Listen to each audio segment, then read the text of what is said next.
Good afternoon, Kabalan, and welcome sa ating panibagong adventure. At today is nandito tayo sa may napakagandang bridge ng Bamban. Yan, no? Itong yung design nito parang basket, basket holder, basket risk design yata yung ginawa nila dito. Tulay, which is very iconic dahil nag-iisa lang ito sa Pampanga. So for today's video ay pupunta tayo ng Capas para kunin natin yung motor ni The Trinity. Yan. So I think more than a week na since na naiwan siya doon dahil iniwan muna namin doon sa nakilala namin sa trail nung pumunta tayo doon sa may Ansap Mountains dahil nga nagkaroon ng aberya. So meron tayong separate video doon, pwede nyo i-check yung ating trail ride gone wrong sa may Ansap Twin Falls kasama si The Trinity na kasalukuyan siyang humahawak ng cellphone. Yan. Di araw ng Lunes at mostly holiday sa mga halos town ng Pampanga dahil ano pa rin matindi pa rin yung habagat at marami pa ring baha, especially dun sa mga coastal town ng Pampanga. Umpisa ng Palit, Macabebe, Masantol, yan, Minalin. Kaya ngayon walang masyadong traffic. At yung pupunta natin pala dun sa may barangay ng Capas. Yan. Pero wala tayong idea kung saan man doon. Kumbaga i-waste lang natin para malaman natin yung exact location. Pero si The Trinity siya yung nakakalam doon. Para makita natin yung mga motor ni Sir Ray. Yan, so yun muna yung Ano bang pronunciation na tama? Ang tamang pronunciation Ray. Ray yata. Ray, yan. Sir Ray. Tsaka si Brother BJ, yung tumulong sa atin. Alam nyo, kundi sa kanila, ewan ko kung nangyari sa amin yung dalawa ni Trinity, maghihintay kaming rescue doon, baka abutin kami ng ng umaga. Or aalis ako, pupunta ako doon sa Patag, and then tatawag akong rescue kasi nga nasa gitna kami ng kabundukan, yung mataas na bahagi ng Ansap Trail, yung papuntang Ansap Twin Falls. Pero hindi tayo nakarating doon dahil hindi naman natin balak na pumunta doon sa may falls. Kumbaga, yung trail lang yung nice nating ma-experience dahil kakaiba nga at saka first time natin pupuntahan yun, panon yun. Kaya ngayon yun, nangyari nga yung aberya. Sumemplang si The Trinity at hindi na pwedeng mag-drive. Kaya next time kapag nagta-trail kayo especially, dapat focus lang. Wala, pinapakialaman ko pa yung camera ko sa so katigasan ng ulo. Kasi fault ng rider. Nung una, hindi naman siya umamin So sinasabi niya basta nag-slide lang siya pero I don't think na biglang mangyayari yun na ganun-ganun na lang. Siyempre busy siya hindi siya nakapokus doon sa trail. Ako tutok na tutok. Isang kamay lang ang gamit Oo, tutok na tutok kasi delikado bangin na yun yung sa isang side bangin na talagang malalim na. Pulutin ka na lang sana pag nahulog ka. Kaya sabi mo kanina, hilahin na lang ng lubid. Hilahin na lang ng lubid. Mabuti na lang nandun sila mga riders ng Capas. Check tayo. Ano kasi pangalan ng group nila? Ewan ko, pero yung nila, tawag dito, yung logo, parang logo ng Spartans ganun din. So, until mamaya. Okay, update ko kayo pagdating natin doon. Dito na tayo sa may highway ng New Clark City. Malapit na tayo doon sa may exit. Pero dadaanan muna natin yung mga building dito sa New Clark City. Kasi para makita nyo at magkaroon ka ng idea kung ano ba yung itsura dito ngayon. Ngayong August 10, 2026, araw ng Lunes. At habagat pa rin.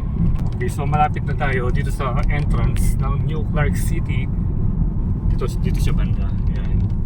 Ito yung pinaka-entrance niya pero hindi na tayo papasok dahil nagmamadali tayo. Yun yung pinaka-entrance. Yun yung aquatic center and then yung government center, yung mga building na puti.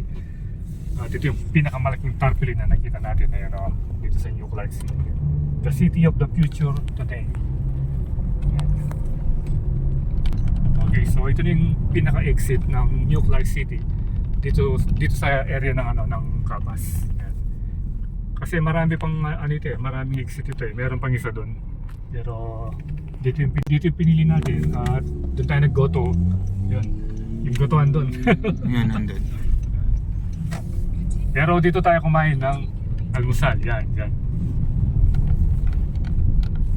Yung pupuntahan pala natin, Barangay O'Donnell, hindi yung Barangay Cristo Rey. Kasi akala ko nandun yung bahay, nandun yung motor. Dito pala yung bahay ni Sir Rai. Yan. Okay, so touchdown na tayo dito sa may bahay ni Sir Rai. Dito sa may O'Donnell, Barangay O'Donnell. At gamit natin yung kotse ni The Trinity. Yan.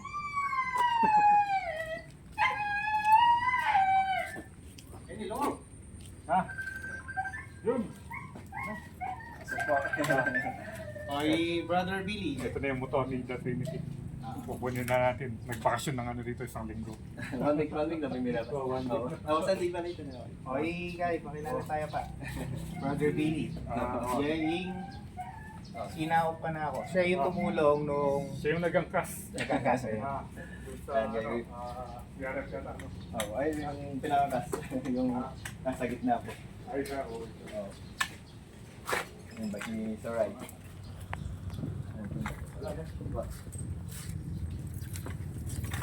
May damage. Ayan, yapin mo naman yung damage yan. Pinamit. Pinamit. Ay, Yeah. dumikit. Dumikit ko yung... Ini. Oo, okay. Right, dito magkakaroon muna tayo ng quick tour para maipakita ko sa inyo yung mga motor ni Sir Rayo. Ang gaganda nila. Ito, T7. Ito yung Tenere 700. Ayan, ito yung mga sikat na pangmalakasan ng Yamaha. And then, meron rito. KTM yata ito. KTM. Ito. Ilang cc ba ito? 300 cc. Yun. Taas pala ng KTM, Pero syempre naka-stand pa. Siguro hanggang dito yung niya, yung seat height niya. And then meron ding CRF 250 na, pila niya? 250L. Yan, CRF 250L. Yung isa CRF 150. Ito yung pinakamagaan. Dito yung nakasi The Trinity. Yan. Yan, talagang hilig ni Sir yung mag-adventure. Adventure na pamalakasan. Ito, kamukha nung ginagamit ng Lost Boys ito. Oo, yung T7. Yung mga dinadala nila sa Takadang. Ganyan. So yan. Meron din palang rito, Agila. Ayan, Ayan, So tuwing nagdo-drone tayo sa bundok, yan yung mga lumilipad na umaaligid sa sa drone natin. Pero maganda sa lugar nila dahil overlook mo yung bundok. Masating yung lugar yun bundok kakakit mo yan na kanya. Ayan Sa pamilya ni Sir. ito yung pasalubong ni The Trinity. Kanya ba ni Paxili kagani? Bali. So papakita ko sa inyo yung future site ng Paxilica. Yan. Yan pala yung natatanaw mong yan. Yung nakikita nyo yung bundok doon, yung nakikita nyo yung structure doon, building doon, yung kulay puti yung bubong. Bali, diretso yan, hanggang doon. Isipin mo, yung 1,600 plus hectares na lugar kung saan itatayo yung Paxilica. Isipin nyo kung gaano kalawak yun. Pero ang ganda ng tanawin dito. Yan. Ito yung proof ng isang adventure trail rider.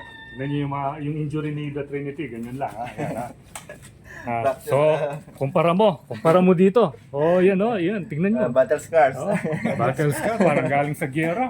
Parang galing sa Vietnam. Ito yung ano, Puro po sa- pangmalakasan na ano, trail riders.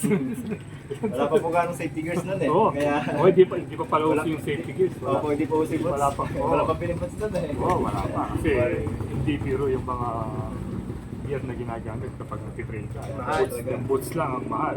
Kailangan Tapos, talaga. obviously, Wear safety gears. kailangan talaga yung ano, yung, para safety dahil matindi yung pinupuntahan.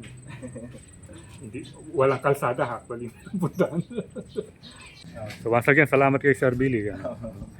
Oh, ano niya, abangan niyo yung mga ano nila, yung mga adventure nila. Pero tayo, Si Bossing. pang light muna tayo. Oh. Pagbasagan ng sa trail. Oo. Ito pala yung pinanghahakot nila. Yung nakita nyo sa video natin, yung tatlo yung nakasakay dati dyan. Yung sinundan natin sila. Ito yung ginamit. Okay, so I think dito na magtatapos yung ating short video tungkol sa ating pag-retrieve dito sa may Campo Donel sa motor ni The Trinity. Yan. Magagamit na after 1 week. So again, salamat. Keep tuned to Poelandas for more video updates here in Tarlac. So ride safe always, Kabalen. See you when I see you, and Poelandas is signing out.